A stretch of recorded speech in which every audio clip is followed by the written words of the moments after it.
Let me ask you something real. If you lost your job today, how long would it take for opportunities to find you? Not how fast can you update your resume, not how many jobs can you apply to tonight. I mean, how fast would a recruiter message you? Or someone in your network say, "Hey, I know someone hiring. Are you open?" If that feels like a stretch, this training is for you. Grab a pen and paper. You're going to want to take notes old school because we're going to build a checklist that makes you visible, credible, and ready for recruiters to come to you. And if you're allergic to pens and papers, then get out your note taking app. But you do want to take notes. I'm just a fan of embodied cognition, so I recommend the pen and the paper. Here's the truth: resumes don't get found, but LinkedIn profiles do. Recruiters search LinkedIn, and so does your future boss, your next collaborator, your inroad to a new industry. So if your profile is outdated, invisible, or generic, you're missing interviews you don't even know you're missing. Let's start at the top. We're going to walk through your LinkedIn profile from the top to the bottom, and we're going to start with those visuals at the top. The background image, it's like a billboard, it's a visual cue. It's for your brand.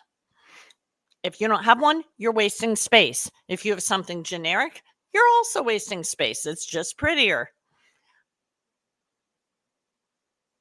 When I was first on LinkedIn 21 years ago, I was a tech startup executive. And part of who I am as a person, my brand as a human being, is I've kept score at every baseball game I've been to since I was 12 years old. And 21 years ago, most of the time, I was the only woman in the room. So my keeping score at baseball games was actually really not just part of who I am as a person, but it actually was a door opener for me professionally. So my background image was a photo of the San Francisco Giants ballpark. It actually was a really gorgeous photo I did not take, and it was a lightning bolt coming down over it. It was a stunning photo. I always recommend that my clients have a visual that reinforces something about who they are as a human being. And then for those who might be in the age discrimination population, if they have a physical activity, we want to make sure it's focused on that. But definitely the background image should be about something that is about who you are as a person. Then there's a profile photo. It needs to be clear, it needs to be professional, it needs to be approachable. No car seats, no grainy vacation shots, no cropped wedding pics.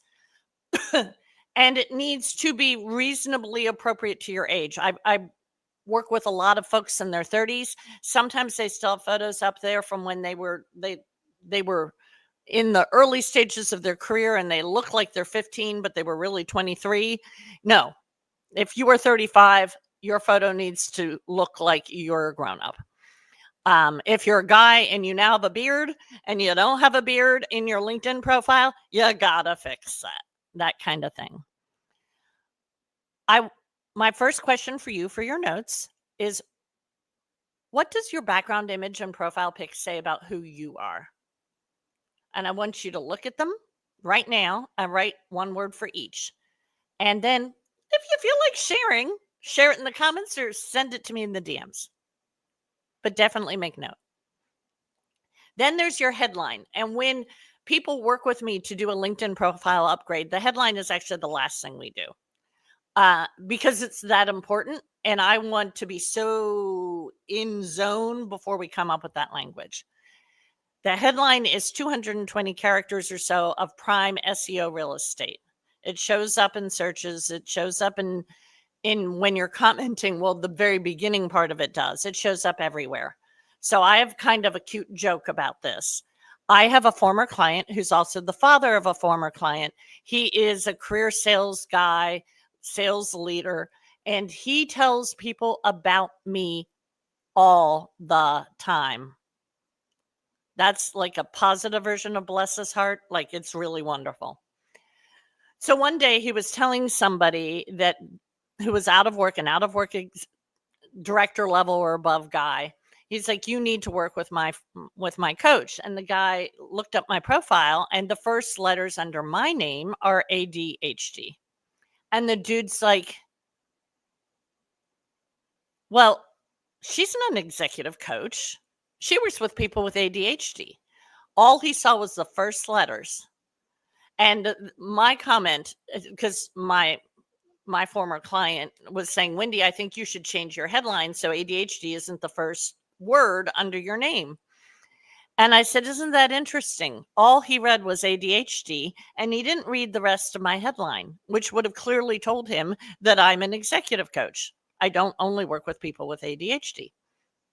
And I said, so the funny thing is, if all he saw was ADHD and he didn't read the rest of it, he probably has ADHD. Okay, so there's your Wendy funny story for the day.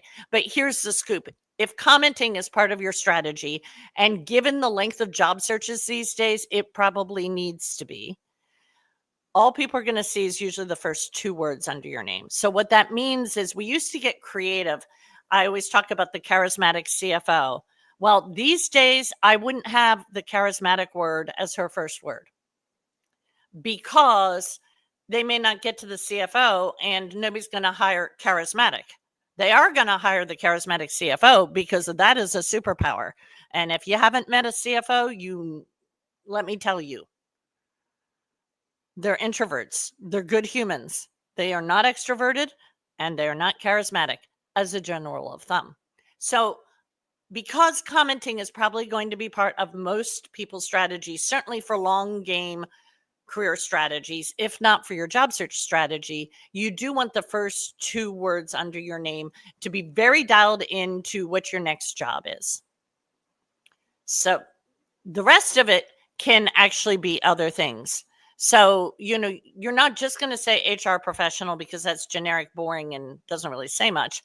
If you're an HR partner, that's your role, that's your function, or that's what your function in your next job is going to be. Then you're going to say HR partner. Then you're going to have the space and the pipe and the space, building high trust cultures, space, pipe, space, DEI advocate, space, pipe, space, SPHR. Okay. Now we've got DEI, we've got certifications, and we also have something that kind of brands what you focus on.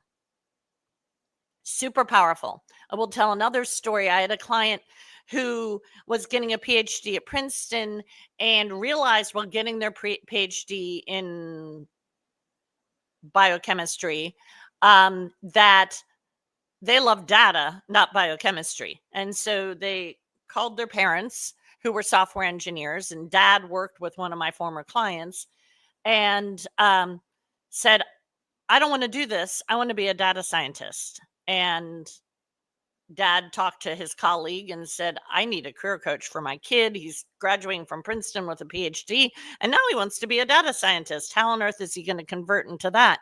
And the guy's like, I've got you, Wendy Taylor. So this young man, brilliant, lovely human being, heart of gold, was the most introverted human being I've ever met. So the exact opposite of the charismatic CFO. And he kind of sounded like a robot the first 10 times you talked to him. And until he'd spoken to you about 10 times, he didn't get comfortable. So what we did is, in his headline, we made sure we put words in there that kind of branded his personality, so that when people experienced him being not warming up yet, what I call sounding like a robot, we use the word curious. And so that was intentional, because when he got comfortable, that was really a huge part of his personality, but it also kind of framed his behavior. So then when people were like, oh, he's not exactly Mr. Warm and Fuzzy, not that every data scientist has to be warm and fuzzy, they had some branding around it. This is how you should interpret this guy. Super, super, super powerful. So I want you to, this is your second thing to put in your notes, write down your current headline. Now try a version that includes your superpower. We're not just going to have your title. We want your superpower up there. Okay. Feel free to drop that in the comments. Feel free to send me a DM, but definitely put it in your notes. Then there's the about section. And the about section, so many people just have like lists in there. The link, but LinkedIn is about connection, not just credentials. And LinkedIn is way more than a resume. So our about section is an opportunity to tell a story. So first of all, if you're director level and above, it needs to talk about your leadership story, how you approach leadership. If you have made a career change, whether it's recent or not, we need to explain that. So this is about your why. Great to start with a hook. All the paragraphs need to be short. And so bang, bang, bang. And by short, I mean like 3 or 4 lines on a laptop, really short. What lights you up, how you work and lead, a short story about any pivots, that kind of thing. Then the last paragraph is about who you are as a human. When I'm not doing whatever it is that you do for a living, I do these 3 things. Mine. I keep score at baseball games. I'm a classical choral soprano. The third one used to talk about me cooking, loving to cook, being a serious home chef, and cooking with bacon and butter. Well, I can't eat bacon anymore. So, so instead, what I talk about now for my food component is I host salons where I bring together people in tech and people in music here in Music City. So why do I have those particular 3 things? I do have other interests. I love doing nature photography. I do a lot of food photos. There's all sorts of other things I'm interested in. I have way more books than is appropriate. The reason I chose those is first, we've got the sports fans. So that gets them like, oh, cool. I have something to talk with her about. Then for people who aren't into sports, we have music and art. So all the artists, all the musicians immediately feel comfortable. If they haven't seen one of my videos, then, and people ask me all the time, is that backdrop behind you real? Yeah, that's real. This is my, I don't really have a living room. This is kind of my home studio. So we've got sports and we have art and music. And then for the very small percentage of the population that doesn't care about sports or art and music, then we've got food and human connection and that kind of thing. So you want to make sure that your things aren't bland. I'm not going to baseball games. I'm keeping score at baseball games. I don't just do music. I don't just sing in a church choir. It's got a little punch to it. Really, quite frankly, I need to have something about songwriters rounds in there. So I need to make a note to update that. Okay. People hire people they like. And while anyone who has ever been responsible for hiring knows that it's supposed to be about hiring the best talent and best potential for what your company needs, the reality is people hire people they like. And in times of change, that's even more important. In times where people are really worried about losing humanity and losing connection, that's even more important. So I want you in your notes to identify one sentence you could add to your about that sounds like you, not like a resume. And I want you to write out when I'm not doing whatever it is you do for a living, I do these 3 things. What are the 3 things you're going to put in that final sentence? Now, the experience section is going to be your resume.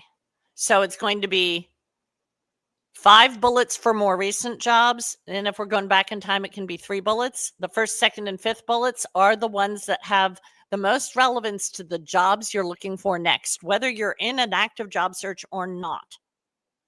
because the way human beings process lists, and I hate to break this to you, but not only are human beings reading your LinkedIn profile, human beings are reading your resume.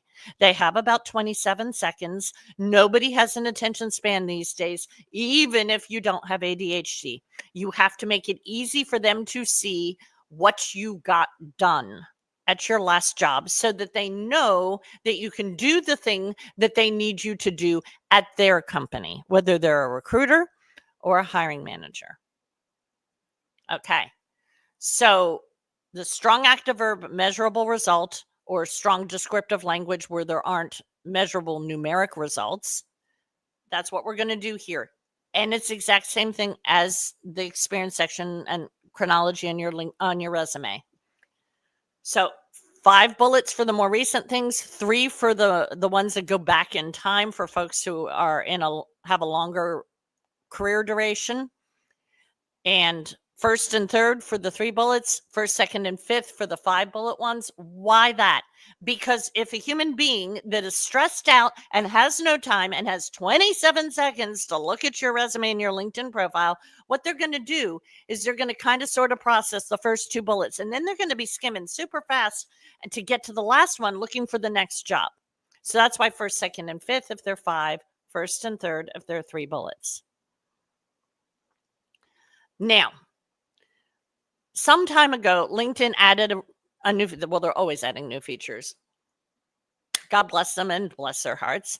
And one of the ones that they did in the last couple of years was to take the skills section, which does feed the searches that recruiters are doing, and offer people the opportunity or jam it down your throats to connect each skill to any of the jobs where you use the skill. This is the big mistake I see people doing, is people taking advantage of that, people doing that. When you do that, it hurts more than it helps. Now, you might be a little confused. Why does that happen? Because it hides the really great language about results, which is what people care about. So yes, it's true that there are some hard skill language skills in the skills section that are used in search functions that are performed by recruiters looking for hard to find talent when they have a job that is not getting enough candidates, which there aren't a lot of those these days, but they do still exist. So it's fine to have a skills section, but if you tie it to your experience, then all that great language that actually matters about the results you produced is lost with all this clutter of all these words from the skills section, some of which aren't even hard skills and are a complete waste of time. Some of them are just fluff words. So you do want in your skills section to have the top 2 skills be the ones most powerfully relevant to your next job. Once again, whether or not you're job hunting, because those are the only ones visible without clicking on the skills section. Then we have volunteering, and we also have, there's another section where you can put like your activities in your memberships and community organizations. So I worked with a leader of chemical manufacturing plants yesterday. I asked him about volunteering, and he started rattling off a bunch of community organizations. I was like, okay, wow, we need to have that on your LinkedIn profile. And they now have a section for that, an optional section you can add. And for someone in leadership, that's super powerful to be able to highlight. Like, he had 3 or 4 community organizations, the Chamber of Commerce, this and Lions Club, like all these different organizations like that. And so that's super powerful. The volunteering is powerful. I was chair of the board of an AIDS clinic in San Francisco after I left the fintech startup. And there was a major funding change in how cities got federal funding for treatment of AIDS. And it negatively impacted San Francisco because of the way that they were calculating that. And our clinic we lost like a third, 50% of our funding. It was huge. And I happened to be the board chair at that point in time. And thankfully for everybody concerned, I was in between jobs. So I actually worked full time, basically completely pivoting the organization, doing reducing the square footage we had. I think we only got rid of one employee, but changing like our staffing resources, our focus, our fundraising, how we were dialed in into the city and the community. And um, that's a story that I want to tell in my volunteering section. And there are a couple reasons for it, but a main one is it actually highlights some of my professional skills. And the fact that that clinic continued to save lives for more than a decade after I did that is one of my greatest accomplishments and something to be really proud of. The other thing I have in my volunteering section is I have my entire resume of my unpaid singing career. And some of it has been in audition only ensembles, some of it's been under contract. And on one occasion, actually, where I traveled somewhere and they did provide hotel lodging, and that was singing Carmina Burana at the Grand Teton Music Festival for 3 nights. An amazing, amazing experience. My peak singing experience of my life to date, anyway. Okay, so that's another thing that you can put in there. Volunteering is huge. If you don't have a volunteer section or it hasn't been updated, I want you to make a note of what one thing you've done outside of work that deserves a place here. What is that? Go ahead and make a note of that and then let me know in the comments or the DMs if you'd like. Now, remember that your LinkedIn profile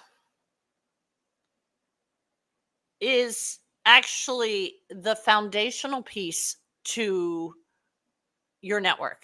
It's the doorway to your network. The more active, engaged, and connected you are, the more visible you become. So one of the ways you increase your visibility is commenting on posts.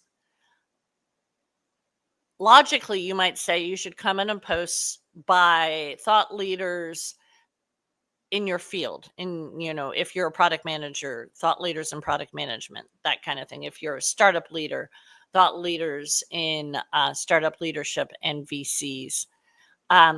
But the reality is that if you have a passion for Six Sigma, or you have a passion for Agile, or you have a passion for different kinds of leadership concepts,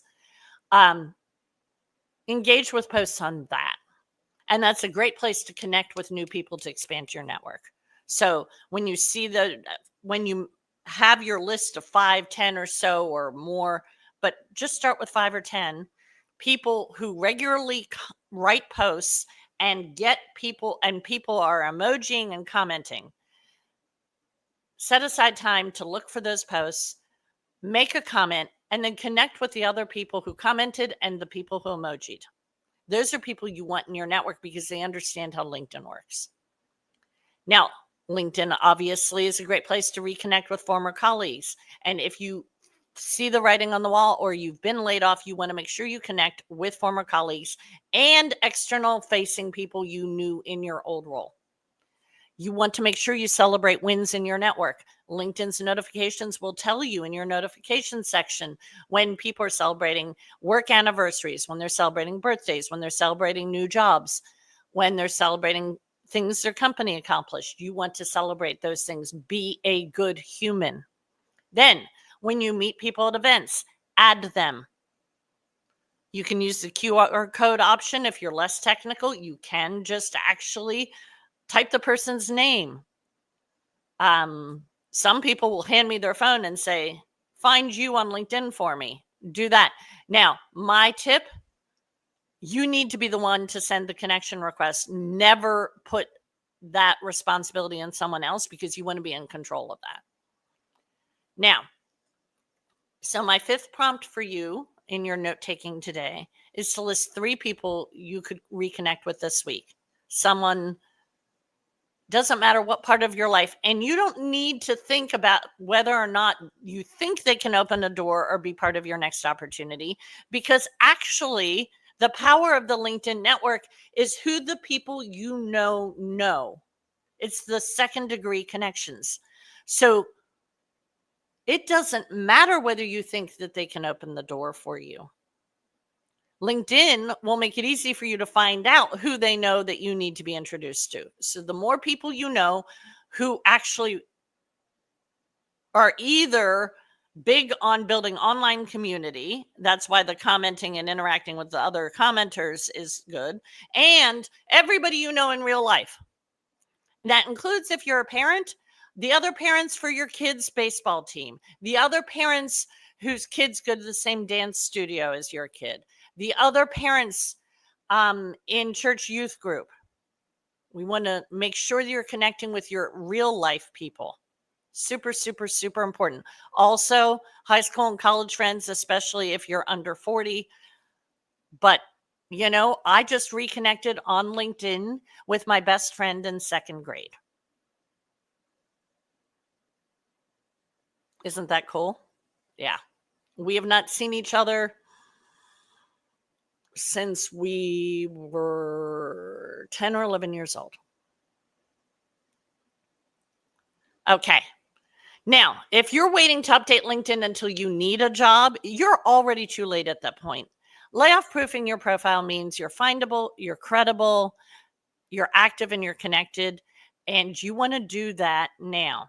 You also want every quarter to update your current job with your latest and greatest accomplishments. You will be able to sleep at night when you're worried about layoffs. I had a client who has survived now her third round of layoffs at her company. You want to be knowing you can sleep at night because you already have your foundation laid. And the foundation is a solid profile and actually working your network, building your network, and being a good human and using the powerful tool that is LinkedIn to create a career growing, career supporting, layoff busting network. Small weekly actions now are career security later, and they're the fastest path to your next promotion. Now, if you want to build your entire resume and LinkedIn system with me, I'm hosting a live step-by-step workshop called the Fast Track Resume and LinkedIn Makeover. It is a week from today. It is $47. You'll get the replay. We'll walk through it all: the resume strategy, the profile polish, the LinkedIn SEO, the visibility tactics that work. So if you want in on that, whether you can attend it live or not, you'll get the replay. You'll get all the tools that the people who pay to be part of my coaching program get access to. $47. Let me know if you want the makeover. Next, I want you to tell me your biggest aha. Drop that in the comments now, even if you haven't done a single comment because you were being a good student and taking notes, and yay you. I want you to put in the comments the thing that clicked for you today. Tell me what stood out. I love hearing what lands, and I want to know what those ahas were, because I want to make sure I'm bringing you the content that's most helpful, and that will tell me that. And if you know someone who's job hunting, feeling stuck, silently worrying about layoffs, or just got laid off, send them this training. Once again, be a good human. It might be the nudge they need to get visible again and to recover from a nightmare job. And last but not least, if you're thinking bigger than just your LinkedIn profile, if you're navigating change, considering a pivot, planning your long game strategy, reach out to me. Tell me you want to call. I'll send you the link to book a clarity call. We'll walk through what's working, what's not, and whether my coaching is a fit for your next chapter, whether it's dealing with a layoff, finding your next job, or really planning out your long game strategy. Have an absolutely fabulous weekend. Do something you love with the people you love.